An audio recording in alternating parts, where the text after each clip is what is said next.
Welcome to our channel. Today we how to activate Magnolia step by step clearly. To activate Magnolia, first, ensure you have a stable internet connection. Next, locate the Magnolia application on your device. If you haven't installed the app yet, download it from your device's app store.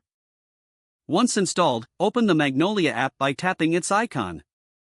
You will be greeted by the welcome screen. Follow the on-screen prompts to begin the activation process. Enter your credentials if you already have an account.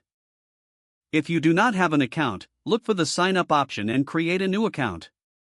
After entering your credentials, click on the Login button. You may be prompted to verify your email address. Check your inbox for a verification email from Magnolia. Click the verification link provided in the email to confirm your account. Return to the Magnolia app and log in once again. Once logged in, navigate to the Settings menu. Look for the Activation or Account Setup section.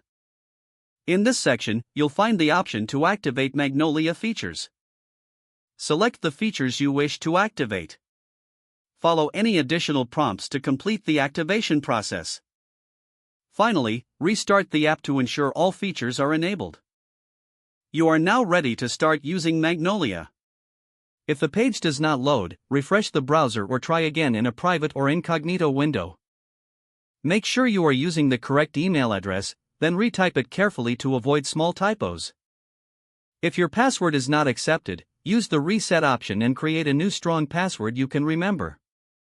Check your spam folder for verification or security emails, then complete any requested confirmation steps. Enable two-factor authentication if available to improve account security and reduce unauthorized access risk. After signing in, review your profile details so your contact information and settings are accurate and current. If you see an error message, note it down and try again after restarting your device and internet connection.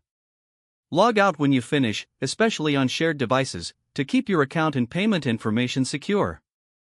Don't forget to like this video and subscribe to our channel for more step-by-step tech guides.